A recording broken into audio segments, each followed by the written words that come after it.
The bird boy's big dog puzzled the girl's donkey.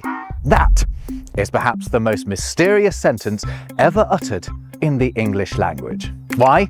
Because each of these words has an origin that nobody can explain. How can we still be in the dark about words as simple as big and boy? Let's find out in another Rob Words. Okay, let's get straight into it. Our first mystery word is dog. Say hello. This isn't actually my dog. There you go. Off you go. Go online and look up where the word dog came from and you'll find this. Of unknown origin. That's because dog seems to spring like a spaniel into English just out of nowhere. The story with most English words is that we can either trace them back to another language from which we borrowed them, or it has related words in some of English's sister languages, and therefore it comes from some ancient ancestor of English. But not with dog. English is part of the Germanic language family. Those are languages that formed in Northern Europe from a common ancestral language known as Proto-Germanic. Other members of the household include German, Dutch, and the Scandinavian languages. But look at all of their words for dog. They're all relatives of our word hound. Meanwhile, the other usual suspects for words borrowed into English, Latin and its descendant French, use these C words, canis and chien, to refer to man's best friend. English is the only language using the word dog or anything that looks like it. Oh, is a doggy woggy. Hello. Did you hear me say the word dog? Oh. Hello. While Outdoor Rob just deals with that adorable interruption, I just want to mention something, and that is that there was actually one language that did have a word very similar to dog that meant dog. It was the sadly now extinct Australian Aboriginal language of Mbarbaram. Its word was so similar to dog that the first Western linguists to encounter it thought there'd been a miscommunication. But no. It was true. This sometimes just happens. Two cultures, in this case, either sides of the planet, just happen upon the same sound to represent the same thing. In this case, the dog. It was purely coincidence.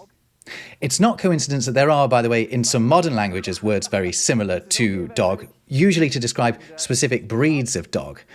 But that's because they've borrowed the English word. The English word dog is still unique, as I've described. Anyway, am I done? Couple of hunds. Yeah. Bye. Where were we? So how did we get the word dog? Well, that is where the mystery kicks in. You see, at the end of the Old English period, when the Anglo-Saxons were around, about 1,000 years ago, the generic word for all doggy-woggies was hund, the precursor to our modern word, hound. So it was in line with all of the other Germanic languages. However, then William the Conqueror invades England in 1066 and the English language goes to ground, with Willie's Norman French now the most powerful language in the land. For the next 200-300 years, England is ruled in French. But then when that's over, the English that re-emerges from the darkness, which we call Middle English, has a new word for our four-legged friends. They're now called dogs. Look at this, written in 1340. He is likened to the fell dog that bite and bebecketh all those that he may. All those P/B letters, by the way, are an old letter called thorn that did the job that TH does now. It is a letter that I have regularly advocated that we bring back. In fact, a hardcore thorn t-shirt available in the Rob Word shop. Get on board. Yes, I'm wearing 2 t-shirts because it's really cold. So anyway, the word dog has come from nowhere to become top dog, replacing hound as our main word for a canine. But what the heck has happened since Old English? Well, nobody knows, but what we do know is that it was not an isolated incident, because the same curious tale can also be told about the words frog, hog, pig, and stag, each of which appear to spontaneously leap into our language at around this time. Amazing, right? And just baffling. However, there is something going on with all of these words, isn't there? They seem like they belong together, don't they? And that might well be the key to how they came about. These words all have two things in common. One, they're names for animals, aren't they? Obviously. And two, they all end with a G. Well, on that second point, just have a look at their Middle English forms. The pattern there becomes even more stark. And actually, there's also a third characteristic that these words share, and that's that they each came to replace, in some or all circumstances, an existing word for those animals from Old English. Dog replaced hund, as we've discussed. Hog, and especially pig, displaced the Old English equivalent of swine, swin. Stag became an alternative to the Old English hjort, an early form of hart. And frog, well, that completely replaced the Old English word for the ribbity amphibian, which was frosh. Now, that last example is potentially the most significant when we consider what might have happened with all of these words. What experts believe may have occurred is that all of these words started out as cute alternatives to the species that they now represent. Pet names, if you like. Perhaps the Anglo-Saxons, who spoke Old English, were in the habit of coming up with slangy little words for their animals, like we do with bunny and doggy and birdie, except their cutesy names ended with this g sound. Hence frosh became frogger, and these other g words developed too. What backs this up is what I mentioned earlier, the fact that these words don't appear in Old English, not in the written record anyway, but they are in written Middle English. If these were just nicknames, they wouldn't have been considered proper in written Old English, which was mainly the preserve of religious scribes, so they'd have been left out, whereas Middle English writing just better reflects the way that people were actually speaking. What's more, evidence that they were in use in everyday talk even before they start appearing in written Middle English texts lies in the fact that these terms crop up in the names of people and places. Documents from the 12th and 13th centuries include fellas called Wilfric Pig, Wilhelmo Hog, Roger Le Dog, and William Le Frog. I'm not kidding. And as far as places, you also had Dogworth, now Dogsworthy in Devon, it's still there, and Pigwood, which is now called Pickford in Sussex. Those are all from before we see these words written down in Middle English texts. So that suggests that, they are in use, because they're not just inventing these words for place names. But unlike with frog, the earlier forms that spawned hog, pig, stag, and dog died with the people who used them, who were presumably illiterate anyway. So we are never likely to know what those forms were. That is why dog, alongside all these others, is one of the most mysterious words in our language.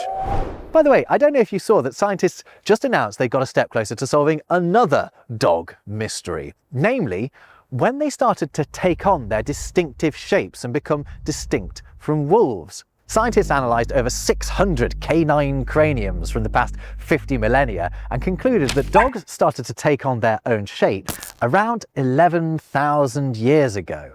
Wow. And thanks to Ground News, who sponsored this video, I can get the full amazing story.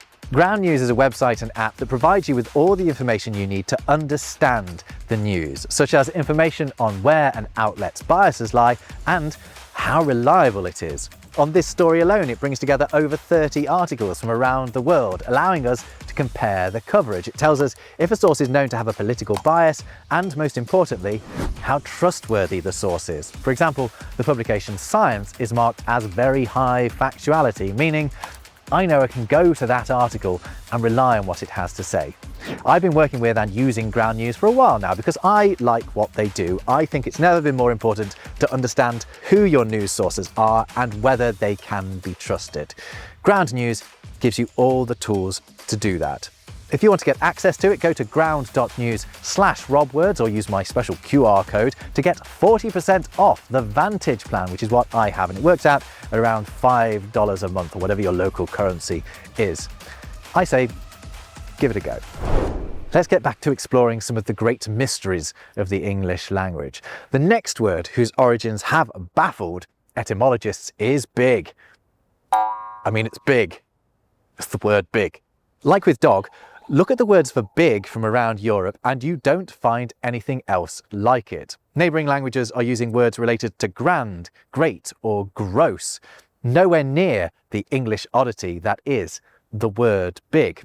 And again, like dog, the word appears out of nowhere in Middle English. Its meaning was slightly different from today. It could mean having great strength as well as having great size. Here's our old pal Geoffrey Chaucer using it in the 14th century in the prologue to his Canterbury Tales. Full big he was of brawn and also of bones. The eke there means also. It also appears in this amazing manuscript of the Death of King Arthur by Sir Thomas Malory from around 1470. It says, within 3 or 4 dates, Sir Lancelot waxed big and light. Waxed means grew. Lancelot grew big.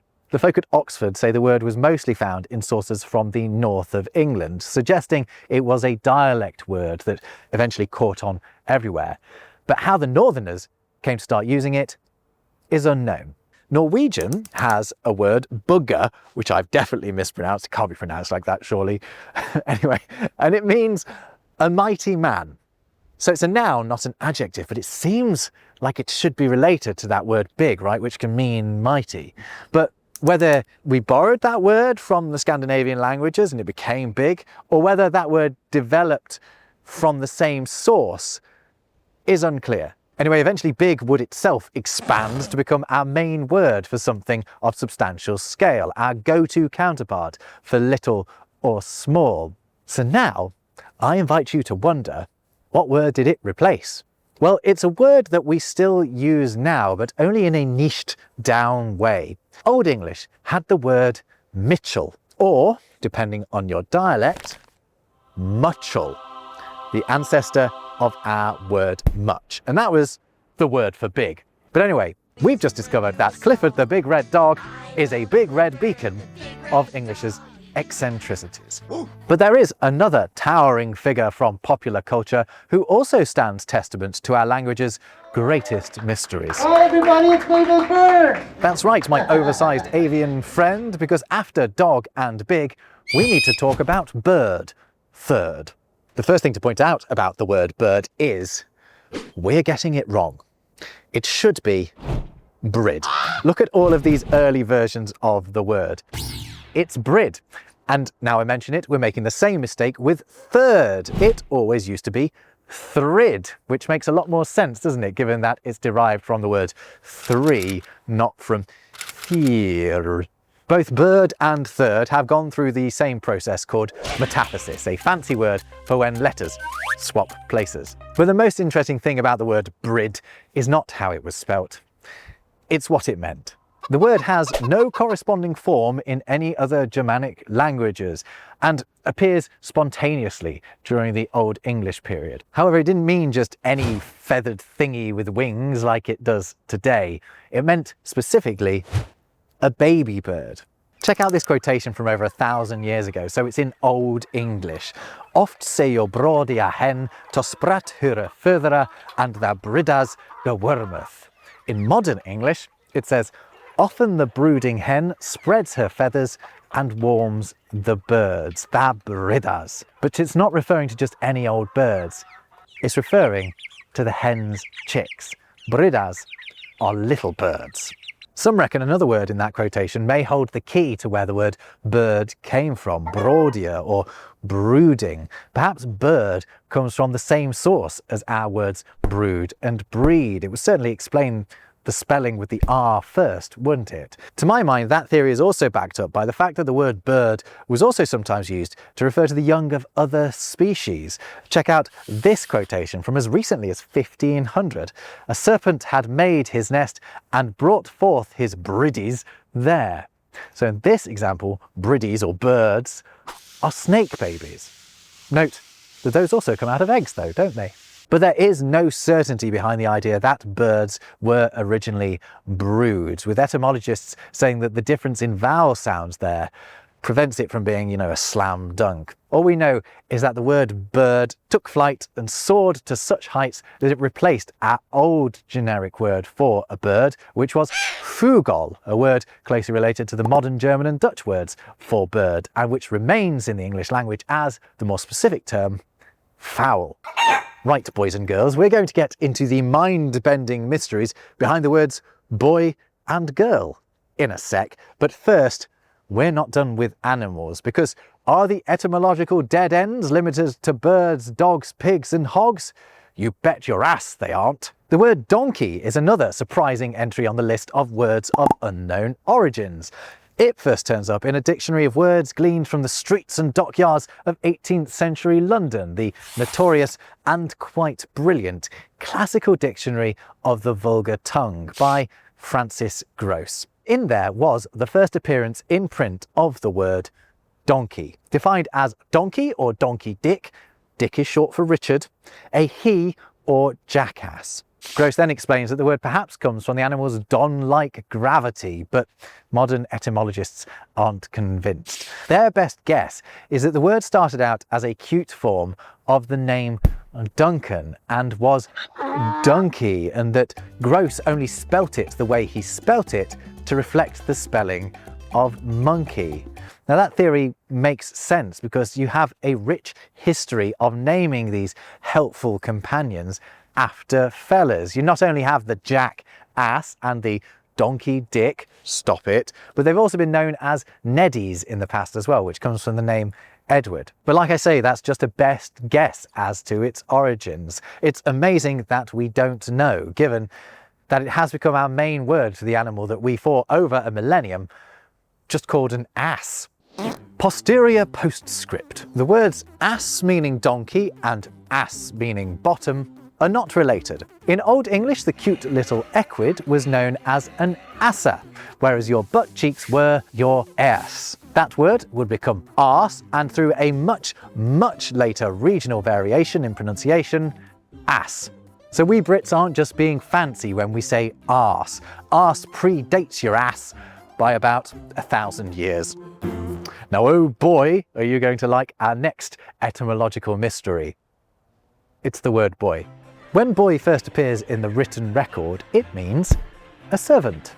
It first crops up in around 1300, so again, the Middle English period after William the Conqueror and his pals have had their way with the English language. Here's a slightly later usage from a letter written in 1480, but it shows that older meaning still being used. It is so that I do send Harry my boy to wait upon my brother this Christmas. The boy in question is his servant, not his son. By about the mid-1400s, the word has also started to crop up, meaning a male child, like it does to us today. Here it is in the Coverdale Bible, being juxtaposed with damsels. And of course, that is the meaning that has endured. But none of this answers the question as to where the word boy came from. Because again, boy sticks out like a sore thumb among the other European words for a young fella. I've come to a French fort to explain this next bit because there are two old French words that might have given us the word boy. The first one is a verb, embrouiller, which meant to chain up, to put in fetters, which fits well with that earlier meaning of boy, doesn't it, of a servant.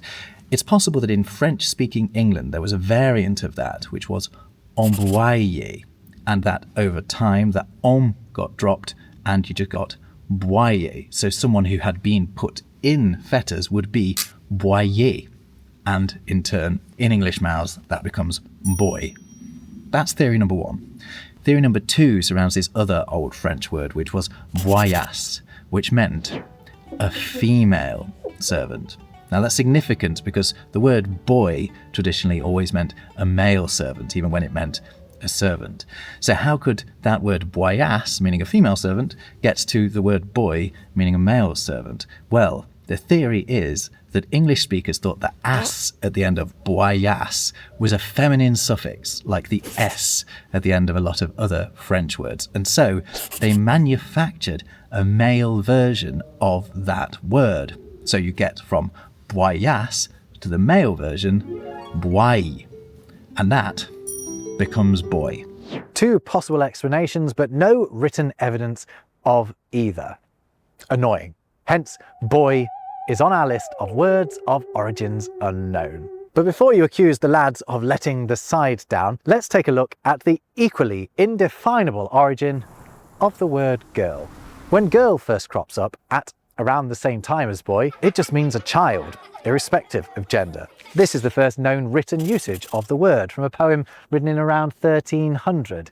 The Admiral's daughter was in the street there out, and a very great crowd of girls and men came her all about. Girls here doesn't mean young ladies, it just means children. The Admiral's daughter is being mobbed by kiddies and fellas alike.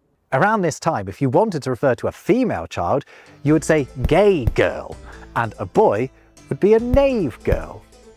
The word girl then niched down to the meaning that it has now, perhaps even in tandem with the settling of boy as its counterpart. But where did girl come from? Well, you know the deal by now. Nobody knows. One theory is that it's related to the Low German Göre, which can mean boy or girl. But the Oxford English Dictionary says that that theory encounters chronological difficulties, so it discards it. A perhaps more promising theory is that it developed from the Old English word girla. However, that didn't mean anything like young lady or child. It meant dress or apparel. However, a Yale historian and Old English buff called Fred C. Robinson once pointed out that it is common across European languages for people to take on the names of their clothing. He pointed out that the Spanish, Danish and English words for skirt have all come to mean woman to lesser and greater extent. I personally wouldn't use the English version unless I wanted to get a slap. The word brat, for example, is thought to have started out as a Celtic word for a pinafore, the sort that might be worn by a child. Hence, children became known as brats. So perhaps that same logic led children to be named after another garment, the Old English gurla. I like that theory. The problem is, however, that there's no evidence of the word making that leap in meaning. If it happened, it probably happened during English's wilderness years under the French-speaking monarchy.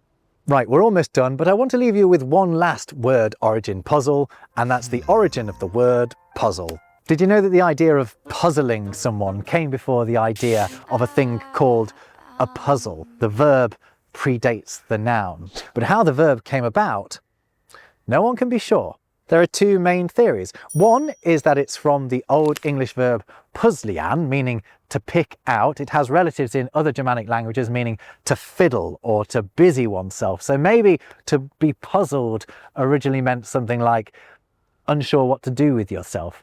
Or there's theory number two, which is that it's a derivative of the word pose, as in to pose a question. It does seem like a bit of a leap to go from pose to puzzle, doesn't it? But when you bear in mind that exactly the same leap has happened with the words nose and nuzzle, yes, they're related, it suddenly doesn't seem so far-fetched. So there you go, the bird boy's big dog puzzled the girl's donkey. Impress your friends or annoy an etymologist with that riddle riddled with mysterious words. If you've enjoyed this video, you'll also enjoy my wordy, nerdy newsletter, which you can sign up to at robwords.com/newsletter, or as of this week, you can just go to Substack and find it there. I'll see you in whatever you choose to watch next, maybe this, and in the meantime, take care.